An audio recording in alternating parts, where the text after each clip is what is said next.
जय गुरुदेव।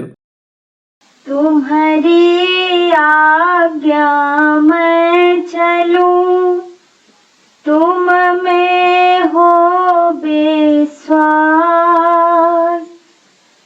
तुम्हें छोड़ नहीं और का कभी करूं मैं आस।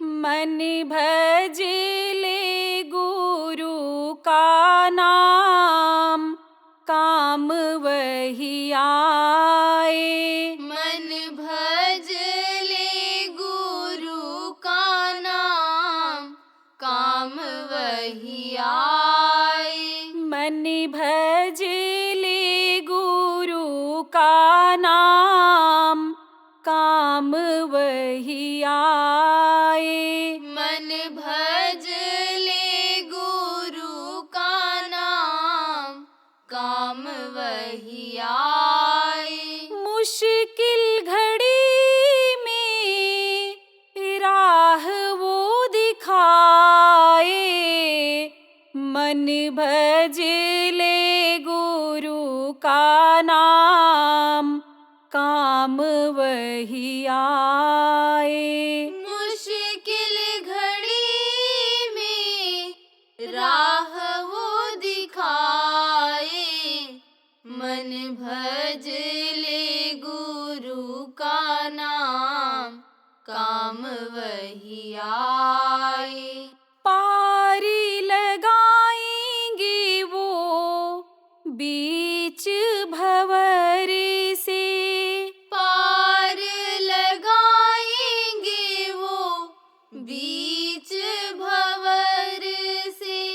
कुछ भी बचाना रे मन उनकी नजर से। कुछ भी बचाना रे मन उनकी नजर से।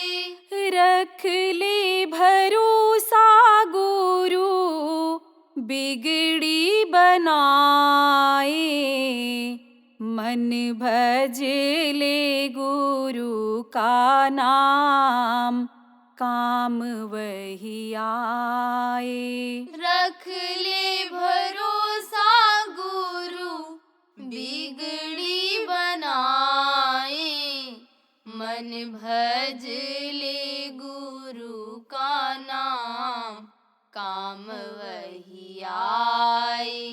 सब कुछ उन्हीं का वो भाग्य विधाता, सब कुछ उन्हीं का वो भाग्य विधाता। विपत्ति पड़ी तो गुरु का नाम काम आता। विपत्ति पड़ी तो गुरु का नाम काम आता। तन मन मीरा गुरु गुण गाए, मन भज ले गुरु का नाम, काम वही आए। तन मन मेरा गुरु गुण गाए, मन भज ले गुरु का नाम, काम वही आए। भक्तों का सतगुरु एक है सहारा, भक्तों का सतगुरु एक है सहारा। रूप अनेक गुरु जग को उबारा, रूप अनेक गुरु जग को उबारा। निर्मल नयन गुरु रूप दिखाए, मन भज ले गुरु का नाम, काम वही आए। निर्मल नयन गुरु रूप दिखाए, मन भज ले गुरु का नाम, काम वही आए। मन भज ले गुरु का नाम, काम वही आए। मन भज ले गुरु का नाम, काम वही आए। मुश्किल घड़ी में राह वो दिखाए, मन भज ले गुरु का नाम, काम वही आए। मुश्किल घड़ी में राह वो दिखाए, मन भज ले गुरु का नाम, काम वही आए। जय गुरुदेव। जय गुरुदेव।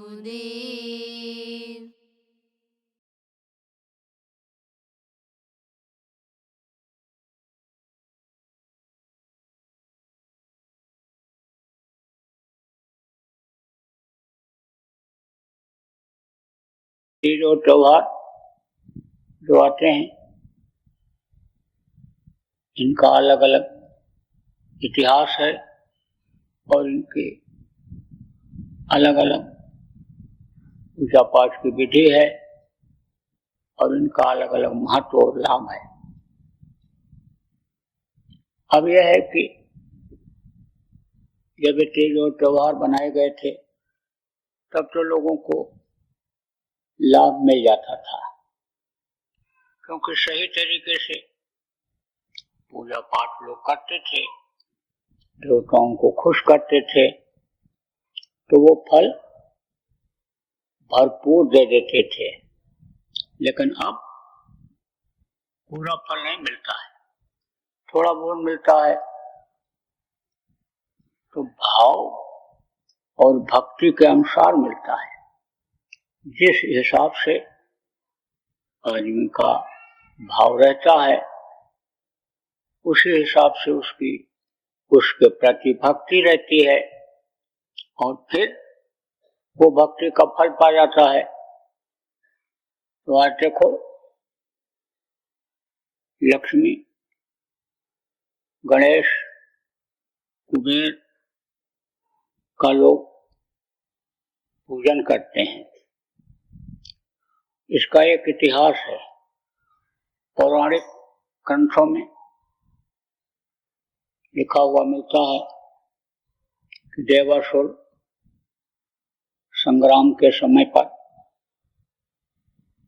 राक्षस और देवताओं के युद्ध के समय पर समुद्र मंथन हुआ था। तो उसमें कई चीजें निकली थी मंथन में। 14 रत्न जिसको कहते हैं, 14 रत्न निकला था। वो सब का सब आदमी के लिए गुणकारी था, लेकिन एक विष भी निकला था। श्रीपद रंभा बारुणी हमें गजराज कल्पवृक्ष सहस्रवंतर विश्वास। तो ये यानी समझो कि 14 चीजें निकली थी मंथन में। जैसे दूध को जब मथते हैं, भिगोते हैं, तो उसमें से क्या निकलता है? मक्खन निकलता है।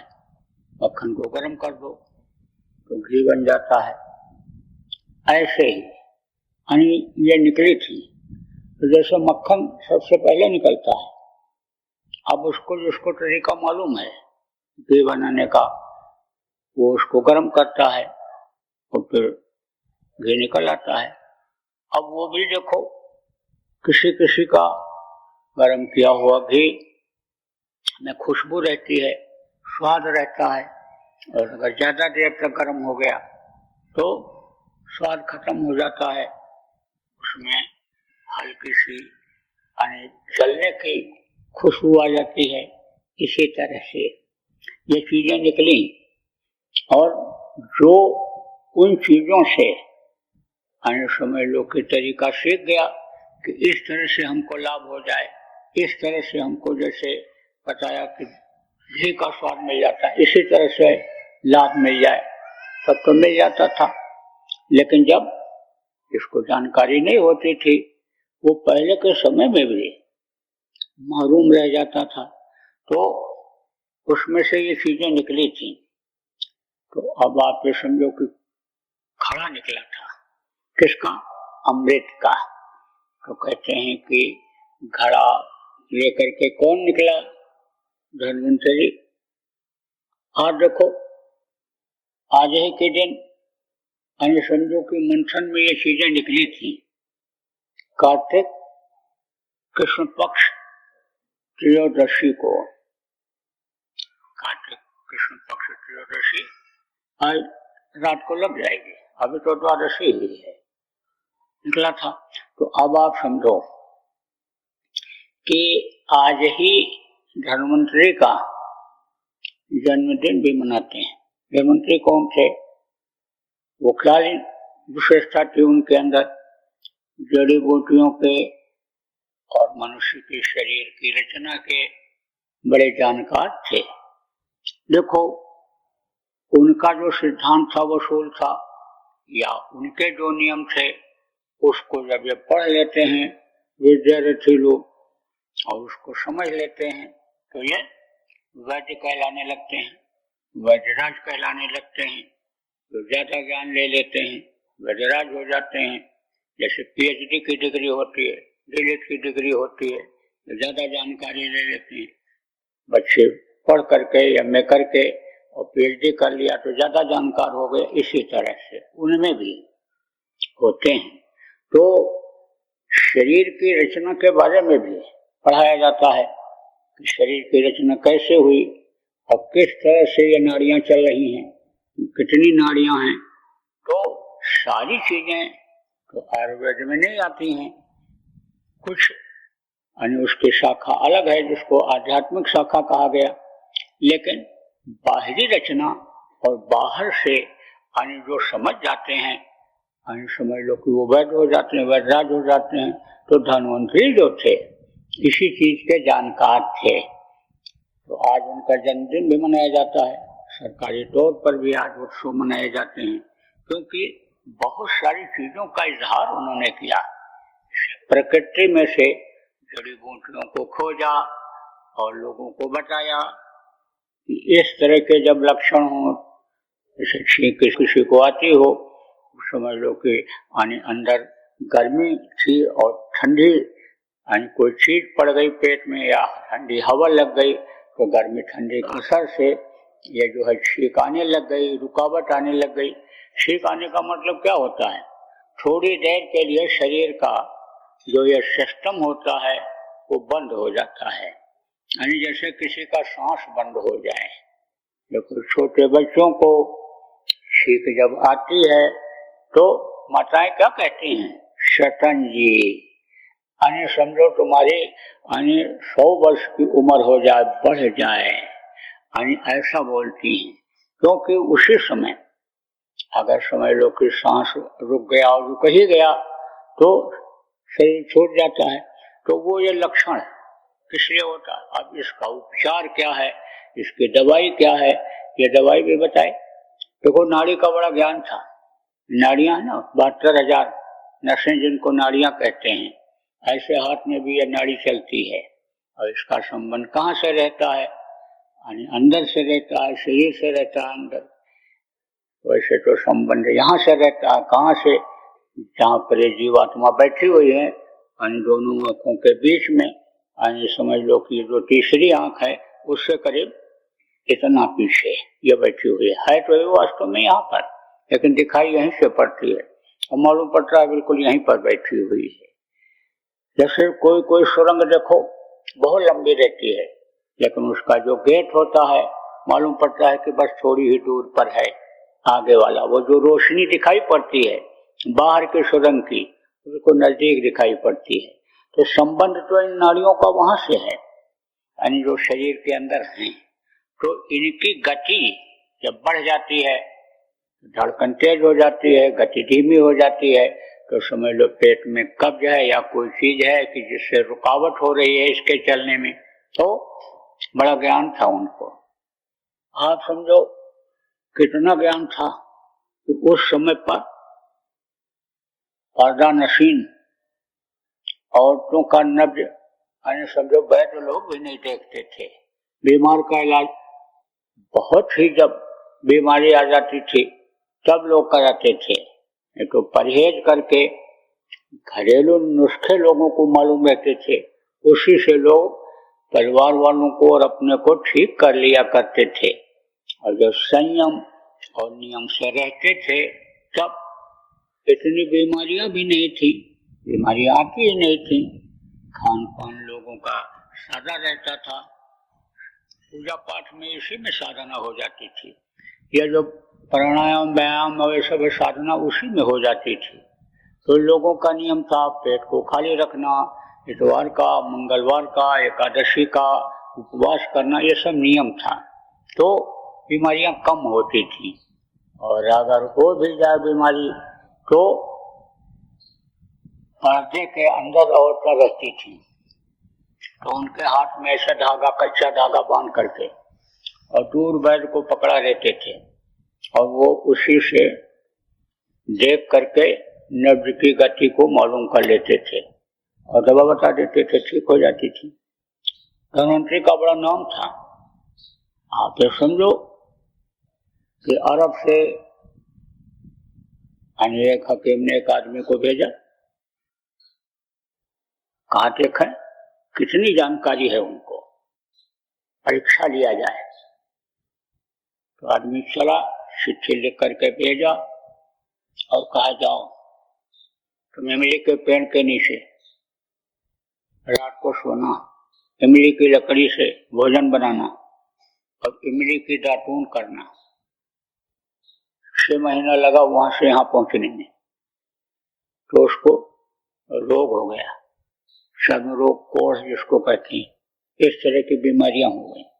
अंगुलियां सुन्न होने लग गई, टेढ़ी होने लग गई, कहीं कहीं घाव भी बन गया शरीर में। जब यहाँ पहुंचा तो चिट्ठी इनको दिया, इन्होंने पढ़ा। तो वो तो एक बहाना था चिट्ठी का, उनको तो परीक्षा देनी थी कि धन्वंतरी को जानकारी कितनी है। तब उन्होंने उससे पूछा, ये बताओ कि इसी हालत में, जिस हालत में तुम हो, हकीम जी ने तुमको इसी हालत में मेरे पास भेजा या चले थे तब तुम ठीक थे? बोला मैं चला था तब ठीक था। पूछा तो तुम रात को कहाँ रुके? उस समय होटल तो थे नहीं, अपने हाथ से लोग पकाते थे, खाते थे। पूछा पकाया खाया कहाँ? इमली के पेड़ के नीचे। लकड़ी किसकी जलाई? इमली की। धातुन भी इमली का किया। तब उन्होंने कहा कि अच्छा अब इस चिट्ठी का जवाब मैं तुमको दे देता हूँ और लेकर के जाओ और हकीम साहब को दे देना। लेकिन इधर से जब तुम जाओ तो नीम के पेड़ के नीचे सोना, नीम की दातून करना, नीम की पत्ती को खा लेना सुबह उठकर 3-4 पत्ती को, और नीम की लकड़ी से भोजन पकाना खाना। तो वहां तक पहुंचते पहुंचते बिल्कुल ठीक हो गया, उसी तरह का हो गया। तो हकीम साहब ने कहा कि तुम जैसे हो ऐसे ही थे, या तुम्हारे शरीर में कोई फर्क पड़ा था जब वहां पहुंचे थे?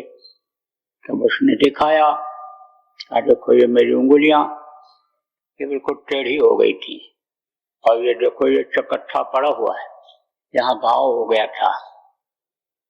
लेकिन उधर से जब मैं आया, आपने जैसा कहा था वैसा करता हुआ गया, और उधर से जब उन्होंने बताया और आया मैं वैसा ही करता रहा, तो मैं बिल्कुल ठीक हूँ। क्या बताया तुमको? उसने बताया नीम के बारे में। तो उनको यह विश्वास हो गया कि वो मेरे से भी ज्यादा जानकार है। हकीम ने तो ये सोचा था कि जाएगा, इसका खून खराब होगा, लौटेगा तो मैं इसका इलाज करूंगा फिर अपने तरीके से। तो अब आप ये समझो कि उनका भी जन्मदिन है आज। आज के दिन लोग लक्ष्मी की पूजा करते हैं, गणेश की पूजा करते हैं और कुबेर की पूजा करते हैं। कहते हैं कि आज अगर लक्ष्मी खुश हो जाएंगे तो अन्य समय लोग के धन का भरा भंडार कर देंगे। कुबेर भी खुश हो जाएंगे, वो लक्ष्मी जो धन बरसाएंगी उसमें वो बढ़ोतरी कर देंगे, क्योंकि रिद्धि सिद्धि अन्य समझो उनके साथ काम करती हैं। रिद्धि सिद्धि का काम होता है तो बढ़ा देना।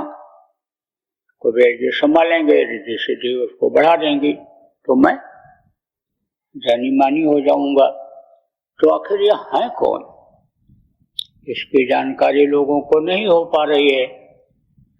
आप समझो कुछ ही लोगों को है, बाकी लोग यही कहते हैं कि दादाजी पूजा करते थे, पिताजी करते थे, घर वाले करते हैं, रिश्तेदार करते हैं। तो आज के दिन लक्ष्मी की पूजा की जाए, गणेश की पूजा की जाए, कुबेर को खुश किया जाए, अपने अपने गद्दी पर, दरवाजे पर, पूजा स्थल पर इनका अन्य लाल रंग से नाम लिख दिया जाए, तो अन्य समझो की फूल पत्ती चढ़ा दिया जाए तो ये खुश हो जाएंगे। अब आप ये समझो फूल में अन्य समझो की शाखाएं होती हैं, पत्तियां, पत्तियों से वो फूल बनता है, उसका रूप बदल जाता है तो फूल बन जाता है। फूल का रूप जब बदल जाता है तो फल हो जाता है। तो फूल चढ़ाते हैं कि फल मिल जाए, तो फूल चढ़ाते हैं, पत्ती चढ़ाते हैं। जैसे शिव जी को कहते हैं कि बेल की पत्ती इनको चढ़ाओगे खुश हो जाएंगे। तो लोगों की सोच ये है कि शिव जी भांग खाते थे और बेल की पत्ती खाने से समझो नशा कम होता है।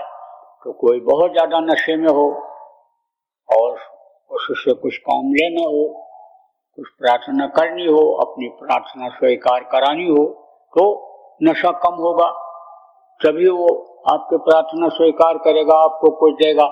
तो लोगों की ये सोच बन गई कि शिव जी को बेल पत्र जब चढ़ाएंगे, इनका नशा कम होगा, तब हमको ये फल देंगे। आप देखो शराब जब लोग ज्यादा पी लेते हैं तो बेल की पत्ती खाते हैं कि इसका नशा कम हो जाए, बदबू थोड़ी कम हो जाए मुंह की। तो ये जितनी भी चीजें हैं ये औषधि के रूप में हैं। जितनी भी जड़ी बूटियां और पौधे ये सब औषधि के रूप में प्रकृति ने बनाए, कुदरत ने बनाया था। अब इसकी जानकारी लोगों को हो जाती है तब तो उसका फायदा मिलता है। लेकिन शंकर जी इसका नशा नहीं करते हैं, गांजा भांग का या धतूर का ये नशा वो नहीं करते हैं। वो तो दूसरे नशे में रहते हैं। किसके नशे में रहते हैं? भक्ति के नशे में रहते हैं, प्रेम के नशे में रहते हैं।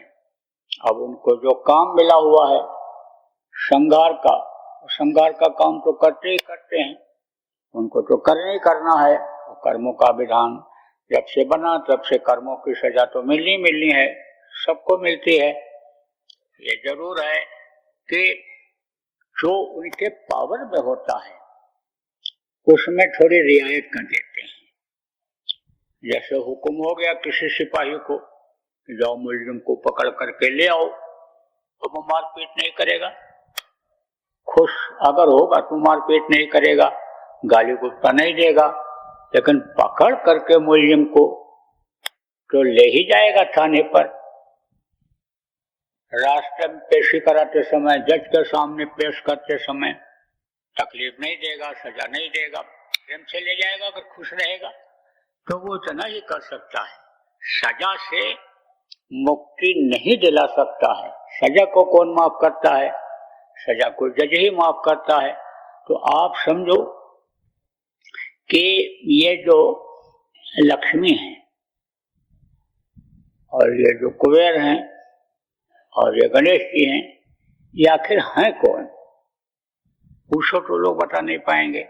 बस कहते हैं ये खुश हो जाएंगे। ये मंत्र पढ़ो, गणेश जी का मंत्र पढ़ो, लक्ष्मी जी का मंत्र पढ़ो, आप ये समझो कि ओम कलिंग पढ़ो, ओम कलिंग जपो, तो गणेश जी खुश हो जाएंगे। अब ये जो मंत्र बने, ये कहाँ से मंत्र बने, कैसे बने? ये आवाजें जिसने सुनी ऊपर की, उसी को मंत्र बता दिया। तो जैसे किसी का नाम आप बराबर पुकारते रहो तो वो सुन लेगा, और उससे कुछ मांगोगे तो वो आपको दे देगा।